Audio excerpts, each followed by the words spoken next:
Task force, जिसको विशेष कार्यबल बोलते हैं, इसके द्वारा पूरे वर्ष 2022 में क्या उपलब्धि की गई, क्या महत्वपूर्ण सफलताएं इसके द्वारा अर्जित की गई और नक्सली तथा अपराध कर्मियों के विरुद्ध जो अभियान चलाया गया उसमें क्या उपलब्धियां की गई, पूरा आंकड़ा मेरे पास है। मैं संक्षेप में आपको बता दूंगा और बाद में प्रेस विज्ञप्ति इसकी पोस्ट करूंगा। वर्ष 2022 में कुल 57 नक्सलियों की गिरफ्तारी इस टीम के द्वारा की गई, जिसमें 5 नक्सली 50,000 के घोषित इनामी थे तथा एक नक्सली गोपाल दास, थाना हवेली खड़गपुर, जिला मुंगेर का, वह 1 लाख का घोषित इनामी था। तो आप ये समझ सकते हैं कि 57 नक्सलियों की गिरफ्तारी की गई, जिसमें 6 नक्सली कुल जो है वो इनामी नक्सली थे, जिनके ऊपर इनाम घोषित थे। इसके अलावा इस एसटीएफ की टीम के द्वारा 2022 में 283 मोस्ट वांटेड अपराध कर्मियों की गिरफ्तारी की गई, जिसमें 15 अपराधी 50-50 हजार रुपए के इनामी थे और 4 अपराधी 25,000 के घोषित इनामी अपराध कर्मी थे। इस प्रकार से कुल 283 मोस्ट वांटेड अपराधियों की गिरफ्तारी विशेष पुलिस के इस विशेष कार्यबल स्पेशल टास्क फोर्स द्वारा की गई। नक्सली अपराध कर्मियों के साथ 4 मुठभेड़ भी इस बल के द्वारा की गई, उसका ब्यौरा है, मैं आपको बताऊंगा। इस एसटीएफ इकाई के द्वारा वर्ष 2022 में कई सारे हथियार बरामद किए गए, जिसमें 14 रेगुलर हथियार हैं, जिसमें 3 AK-47 और 1 AK-56 सीरीज की हथियार भी शामिल हैं। पुलिस से लूटे गए 5 हथियारों को भी इस बल के द्वारा बरामद किया गया। जैसा आपको पता है, ये एसटीएफ बल न केवल राज्य के अंदर अपराध कर्मियों को गिरफ्तार करता है, परंतु राज्य के बाहर जाकर के भी अपराध कर्मियों की गिरफ्तारी करता है। 2022 में बिहार पुलिस के द्वारा कुल 33 अंतर्राज्यीय नक्सली अपराधियों को बिहार राज्य के बाहर जाकर गिरफ्तार किया गया, जिसमें उत्तर प्रदेश, दिल्ली, झारखंड, छत्तीसगढ़, हरियाणा, महाराष्ट्र और पश्चिम बंगाल में भी इस बल के द्वारा ऑपरेशन किया गया। कुल देशी हथियारों की बरामदगी 118 थी, कुल अर्धनिर्मित देशी हथियारों की बरामदगी 168 थी, कुल जिंदा कारतूस की बरामदगी 7,870 कुल जिंदा कारतूस की बरामद की गई और इसके अलावा सोना, चांदी इत्यादि बरामदगी की गई। 1 हैंड ग्रेनेड की भी बरामदगी की गई। विस्फोटक पदार्थों में लगभग 15 ग्राम विस्फोटक पदार्थ भी इसके द्वारा बरामद किया गया। 4 मुख्य जो मुठभेड़ हुई हैं इस बल के द्वारा और अपराध कर्मी और नक्सलियों के विरुद्ध, उसका ब्यौरा मैं बताना चाहता हूँ। वर्ष 2022 में 25 जनवरी को खगड़िया जिला के सहयोग से खगड़िया जिले के 25,000 रुपए का इनामी कुख्यात वांछित अपराध कर्मी आजाद यादव के साथ पुलिस की मुठभेड़ हुई। उसके बाद में 1 देसी पिस्तौल, 4 जिंदा कारतूस और 2 अपराध कर्मियों को इसमें गिरफ्तार किया गया। इस गिरफ्तार अपराध कर्मी के विरुद्ध 2 दर्जन आपराधिक मामले दर्ज। उसमें कुख्यात अपराध कर्मी सुनील यादव गिरोह के साथ में हुई, उसमें कुल 5 अपराध कर्मियों को गिरफ्तार किया गया। कुल 2 देसी पिस्तौल, 17 जिंदा कारतूस बरामद किए गए और ये फुलपरास मधुबनी में ये मुठभेड़ हुई। चौथी मुठभेड़ हुई है बिहार एसटीएफ की विशेष टीम और खगड़िया जिला पुलिस के संयुक्त अभियान में कुख्यात अपराध कर्मी मोहम्मद इब्रार उर्फ इबो गिरोह के साथ में मुठभेड़ हुई। इसमें भी 3 अपराध कर्मियों को बाद में गिरफ्तार किया गया उस मुठभेड़ के बाद और अवैध आग्नेयास्त्र भी बरामद किए गए। इस अपराध कर्मी के द्वारा वर्ष 2020 के पंचायत चुनाव के समय मुखिया के पति की हत्या कर दी गई थी और इसके अलावा इस अपराध कर्मी पर कई मामले खगड़िया, सहरसा, मधेपुरा जिला में शामिल थे। इस मुठभेड़ में 2 मस्केट, 2 देसी पिस्तौल और 46 जिंदा गोली बरामद की गई। इस प्रकार से 4 विशेष मुठभेड़ इस एसटीएफ बल के द्वारा की गई। मैंने आपको पहले कहा था कि जैसे ही ये वर्ष समाप्त होंगे हमारे पास में हर वार्षिक उपलब्धि का ब्यौरा सामने आएगा। ये ब्यौरा है जो ऑलरेडी प्रेस विज्ञप्ति के माध्यम से आपके पास उपलब्ध कराई जा चुकी हैं, फिर भी मैं आपको आपके सामने रखना चाहता हूं जिससे आपको रिकॉर्ड रहे। 4 जनवरी को ही बेतिया जिले के बैरिया थाना क्षेत्र में बैंक डकैती की घटना के मास्टरमाइंड और बिहार राज्य के अन्य जिलों में हुई लूट, डकैती, अन्य कांडों के वांछित अपराध कर्मी सर्वजीत चौधरी उर्फ सत्यरंजित चौधरी उर्फ अजय चौधरी को 2 किलोग्राम चरस के साथ बेतिया पुलिस के द्वारा गिरफ्तार किया गया। हाल ही में भारतीय स्टेट बैंक मलाही शाखा में बेतिया में जो बैंक डकैती की घटना घटित हुई थी, उसमें पुलिस द्वारा त्वरित कार्रवाई करते हुए 5 अपराध कर्मियों को गिरफ्तार कर लिया गया था। उस घटना में भी ये जो अब सरजीत चौधरी गिरफ्तार हुआ है, उस घटना का मास्टरमाइंड। 6 जनवरी को बिहार पुलिस की एसटीएफ के द्वारा मोतिहारी जिले के वांछित कुख्यात अपराध कर्मी चंदन राम को पटना के हवाई अड्डा क्षेत्र से गिरफ्तार किया गया। यह मोतिहारी जिला के अरेराज जो हमारा कोर्ट है, उसके कर्मी संजय ठाकुर की न्यायालय परिसर के द्वार पर गोली मारकर हत्या कर देने और उसके अलावा अन्य कई कांडों में वांछित अपराध करने। 16 कांडों में इसकी आपराधिक इतिहास की सूचना मिली और ये अपराध कर्मी को हमने 6 जनवरी को विशेष टीम के द्वारा गिरफ्तार किया। 4 जनवरी थाना अंतर्गत छापेमारी कर ट्रक सहित भारी मात्रा में IMFL बरामद की गई है। उसका पूरा डिटेल आपको दिया गया। इसमें 3 अपराध कर्मी भी गिरफ्तार किए गए। 4 जनवरी को ही बिहार पुलिस के द्वारा कुख्यात अपराध कर्मी मोहन ठाकुर गिरोह के 4 सदस्यों की सूरत गुजरात राज्य में जाकर के गिरफ्तारी की गई। एसटीएफ बल वहां गया था और एसटीएफ बल के द्वारा 4 अपराध कर्मियों क्रमशः सुमन कुंवर, अमन तिवारी, धीरज सिंह, अभिषेक राय उर्फ टाइगर, जो सभी पीरपैंती जिला भागलपुर के हैं, इनको सूरत गुजरात में जाकर गिरफ्तार किया गया। यह मामला जो सीमापुर ओपी है बरारी थाना क्षेत्र कटिहार में, उसके दियरा क्षेत्र में 2 आपराधिक गिरोहों के बीच जो घटना हुई थी, जिसमें कुछ लोगों की मौत हो गई थी, उस हत्या से संबंधित कांड में ये फरार चल रहे थे।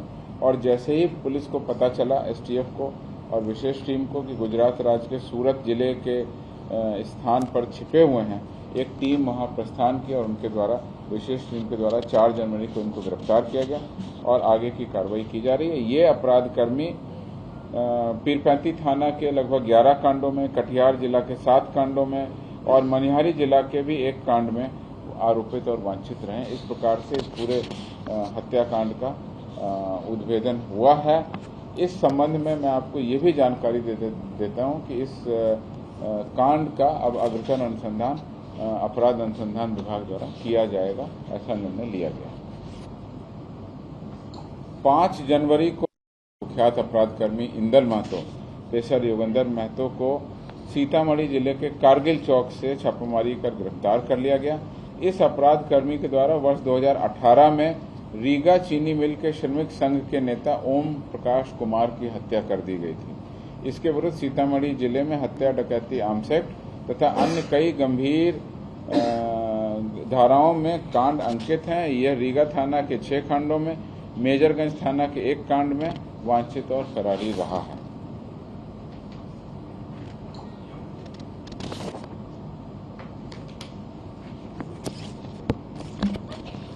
कुछ विस्तृत सूचनाएं आपको प्रेस एवं ट्विटर के माध्यम से उपलब्ध कराई जा रही हैं। आप सभी से अनुरोध है कि बिहार पुलिस का जो ट्विटर अकाउंट है उसको फॉलो करिए। हम लोग एज सुन एज पॉसिबल शीघ्र जैसे ही सूचना वेरीफाई होती है उस पर डालते हैं। इधर मीडिया में ये देखने में आ रहा है कि कुछ कतिपय चैनल के द्वारा कुछ सोशल मीडिया पर भी ऐसे न्यूज़ और वीडियो या ऑडियो चलाए जा रहे हैं जिसमें पुलिस की नकारात्मक छवि आ रही है। और दुखद बात यह है कि ऐसे वीडियो या ऑडियो चलाने के पूर्व आधिकारिक रूप से किसी भी जिले के पदाधिकारी से या संबंधित कोई अन्य पदाधिकारी से उसके बारे में कोई पुष्टि नहीं की जा रही है।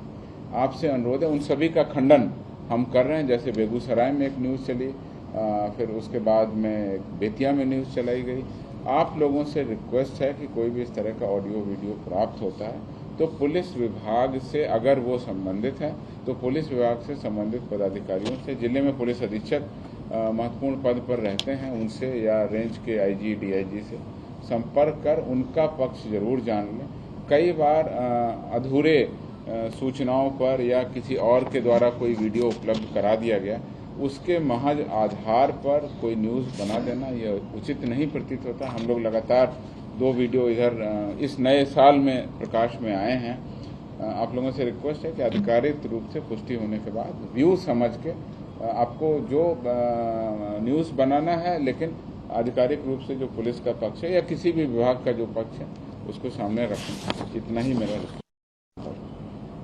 जिले से आपको जो सूचनाएं मिलती हैं वह जिले के पुलिस अधीक्षक स्वयं इसके लिए रिस्पॉन्सिबल हैं, और उनको ये भी कहा गया था कि मीडिया सेल हर एक जिले में बना दें।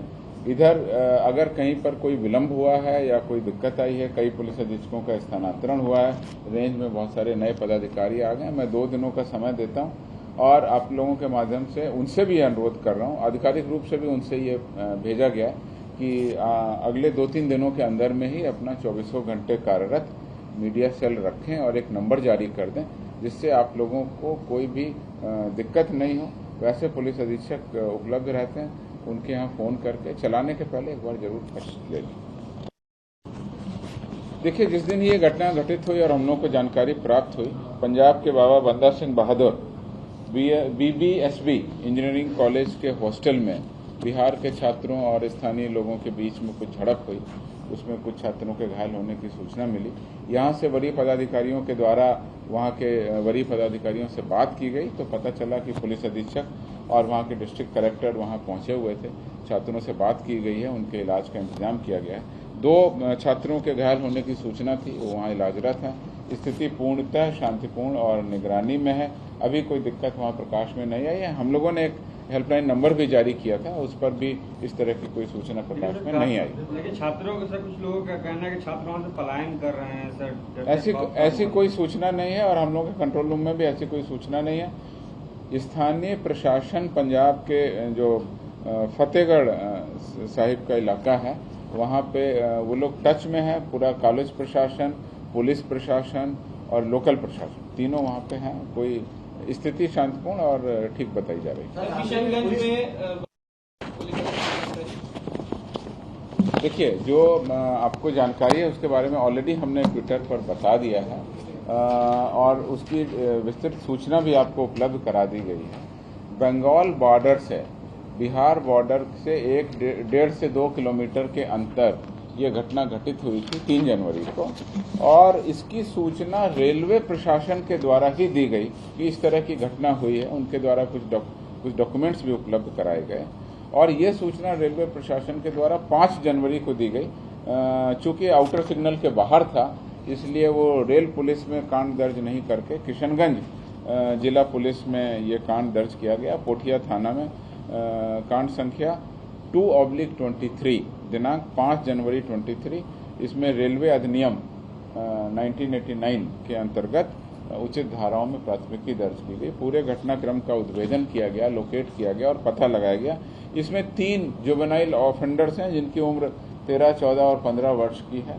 उनके द्वारा ये किया गया। तो उनके द्वारा जो जुवेनाइल ऑफेंडर्स के नियम हैं उसके तहत उनको अभिरक्षा में लेते हुए जुवेनाइल जस्टिस बोर्ड के सामने किया गया है और बाकी स्थिति ठीक है। मुख्यालय के द्वारा लगातार निर्देशन के बाद भी आप रेलवे गश्ती की अगर बात कर रहे हैं तो उसकी प्रक्रिया अलग है। की बात कर रहे हैं जो लोग अपने घर की ओर जा रहे हैं। आपने बात कहा कि जो रेलवे पैसेंजर्स आते हैं और जो रोड पर जाते हैं, इसकी व्यवस्था को लगातार सुदृढ़ किया गया। हमारे पास में कंट्रोल रूम है, मैकेनिज्म है, और अगर आपका कोई स्पेसिफिक जगह का कोई सुझाव आया है तो हमारे सामने रखिए, हम लोग उसको दूर करेंगे। लगातार हम लोग इस पर कार्रवाई करते हैं और सुदृढ़ व्यवस्था रखते हैं। जो एक कांड दर्ज हुआ था जो प्रथम पाली का हुआ था, उसमें ऑलरेडी बहुत सारी कार्रवाई हो चुकी है। इधर कुछ ऐसी सूचनाएं मिली कि बाकी पाली का भी प्रश्न पत्र लीक हुआ है। आर्थिक अपराध इकाई को जब इस पर बताया गया और उनके द्वारा जांच की गई, तो जब उन्होंने एक नया कांड दर्ज किया 1/23 दिनांक 4 जनवरी 23 को, अनुसंधान में ये बात प्रकाश में आई है कि उक्त परीक्षा 24 दिसंबर 2022 को 10 बजे सुबह से 12-15 बजे तक आयोजित की गई थी। उस परीक्षा में 12:14 पर, यानी परीक्षा समाप्त होने से 1 मिनट पहले, अपने मोबाइल से एक फोटो खींचा और उसको 12:15 यानी जब परीक्षा समाप्त हो रही थी तो अपने 2 मित्रों को प्रश्न पत्र भेजा और तब तक परीक्षा पहले ही समाप्त हो गई थी। 1:10 पर जब उन्होंने भेजा तो 12:14 पर मोबाइल से फोटो खींच लिया। उसके बाद में वो कैंडिडेट बाहर आया और 1:10 पर उसने भेजा, जबकि परीक्षा 12:15 पर पहले ही समाप्त हो गई थी।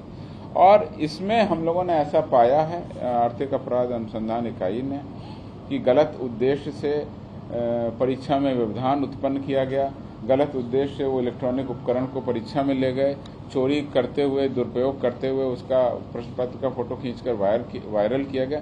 इसी सब मामले में एक FIR दर्ज कर ली गई है।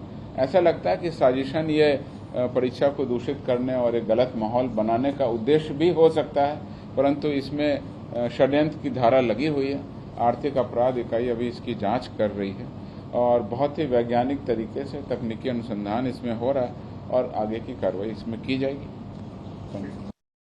पिछली प्रेस कॉन्फ्रेंस में मैंने आपको स्पष्ट बताया था, हमारे पास में एक विशेष टीम है जो वज्र टीम, जिसका मुख्य काम है गंभीर अपराधों पर अपराधकर्मी जो हमारे लंबित हैं, उसमें करीब 88,000 लोगों को, मुझे स्मरण है 88,000 लोगों को हमने अरेस्ट किया है पूरे साल में।